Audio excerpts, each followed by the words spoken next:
Friend, आज मैं साधारण ब्याज या सिंपल इंटरेस्ट का पार्ट 15 बता रहा हूँ। इसका जो भाग है कि जब साधारण ब्याजों का योग या अंतर ज्ञात हो। अब इसमें देखिए अलग हो गया पैटर्न। साधारण ब्याजों का योग ज्ञात हो या तो अंतर ज्ञात हो, तब हम कैसे हल करेंगे।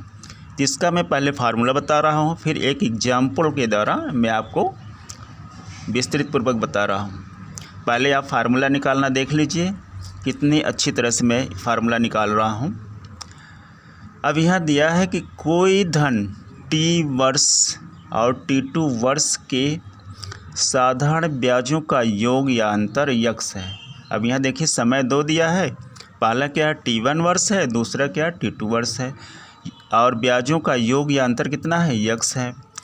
यदि साधारण ब्याज की वार्षिक दर r हो तो मूलधन P ज्ञात कीजिए। मूलधन P ज्ञात कीजिए। अब देखिए कितनी अच्छी तरह से मैं आपको इसका फार्मूला निकाल रहा हूँ। अब इसमें देखिए दो फार्मूले बनेंगे। ये फर्स्ट क्या है, जब साधारण ब्याजों का योग हो। अब यहाँ देखिए दो चीज़ है, योग और अंतर। मैं पहला ले लिया हूँ, जब साधारण ब्याजों का योग दिया हो तो मूलधन हम कैसे निकालेंगे। तो यहाँ आप देखिए फार्मूला, मूलधन दिस इक्वल टू साधारण ब्याजों का योग इंटू 100 अपान दर इंटू कोष्ठ में t1 प्लस t2, यानी दोनों समय को हम जोड़ देंगे। अगर योग रहेगा तो हम जोड़ देंगे और अंतर रहेगा तो नीचे क्या होगा, माइनस हो जाएगा। तो हमने यहाँ लिख दिया है दिस इक्वल टू मूलधन दिस इक्वल टू ब्याजों का योग यानी साधारण ब्याजों का योग इंटू दर इंटू, अभी देखिए समय का योग है तो हम लिख दिया समयों का योग। ये आपका फार्मूला हो गया है, इसको याद कर लीजिएगा। अब क्लियर हो गया। मूलधन दिस इक्वल टू ब्याजों का योग इंटू 100 अपान दर इंटू समयों का योग। ये पहला पार्ट हो गया। अब दूसरा पार्ट आपको बता रहे हैं, जब साधारण ब्याजों का अंतर दिया हो, क्या दिया हो, अंतर दिया हो, तब मूलधन हम कैसे निकालेंगे, क्योंकि मूलधन ही निकालना है। तो मूलधन दिस इक्वल टू ब्याजों का अंतर ब्याजों का अंतर इंटू 100 अपान दर इंटू समयों का अंतर। समयों का अंतर क्या हो जाएगा, देखिए t2 ज़्यादा होगा t1 कम होगा, तो यहाँ हो जाएगा t2 माइनस t1 हो जाएगा। तो ये समयों का अंतर हो गया। ये हमारा दूसरा फार्मूला हो गया। तो हमने ये दोनों फार्मूलाओं को जोड़ लिया ताकि आपको याद करने में आसान रहे।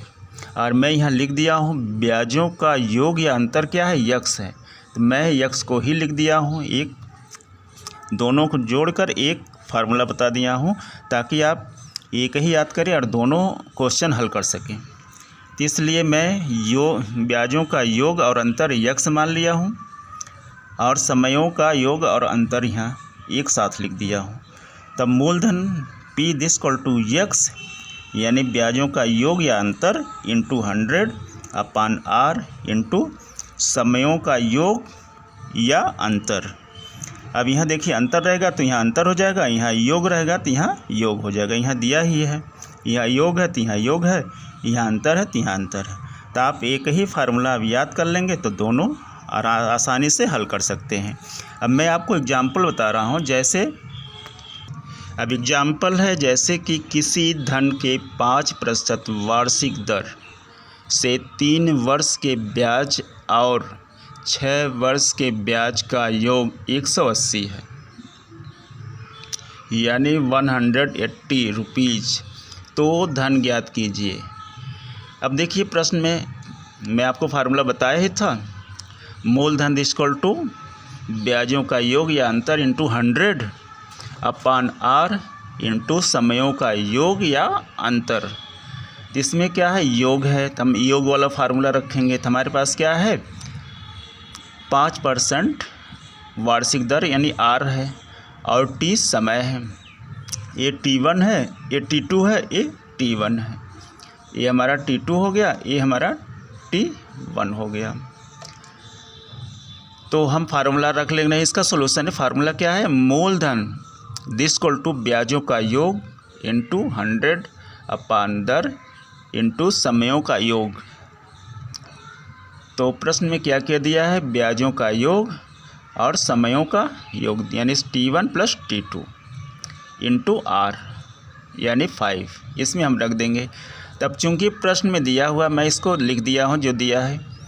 प्रश्न में क्या दिया है, वार्षिक दर R = 5% यानी 5%, समय T1 = 3 ईयर्स यानी 3 वर्ष, एंड T2 = 6 ईयर यानी 6 वर्ष। ब्याजों का योग यक्स = 180 रुपीज़ यानी 180 रुपये। अब ये सारे चीज़ हम इस फार्मूले में रख दे रहे हैं, तो इसलिए मूलधन P = ब्याजों का योग कितना है, 180 रुपीज़। 180 रुपीज़ हमने रख दिया इंटू 100 अपान R। R क्या है, 5 इंटू समयों का योग। समयों का योग कितना है, T1 + T2 यानी 3 + 6। हमने 3 + 6 लिख दिया, तो हो गया मूलधन = 1/80 into 100 upon 5 into close that 3 + 6। 3 + 6, अब 3 + 6 को जोड़ लेंगे तो 9 हो जाएगा। हमने यहाँ 9 लिख दिया। तो मूलधन = 180 इंटू 100 अपान 5 इंटू 9। अब देखिए जो कट रहा हम काट लेंगे। 9 से 180 कट जाएगा, 9 × 9, 9 दूनी 18, ये 0 हो गया, 20 हो गया।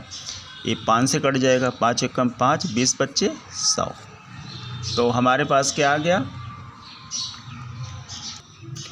हमारे पास आ गया 20 × 20 यानी 20 × 20, यही बच रहा है। तो इसका हम गुणा कर लेंगे, 0 0 हो जाएगा, ये 2 दूनी 4 हो जाएगा, यानी 400 रुपये यानी 400 रुपीज़, 400 रुपये। ये हमारा क्या आ गया, मूलधन आ गया। आप फार्मूला को याद कर लेंगे तो आसानी से मूलधन ऐसे निकाल लेंगे। अब इस क्वेश्चन का ये आंसर है। दोस्तों मेरे YouTube चैनल को सब्सक्राइब, लाइक, कमेंट और शेयर करना ना भूलें। धन्यवाद।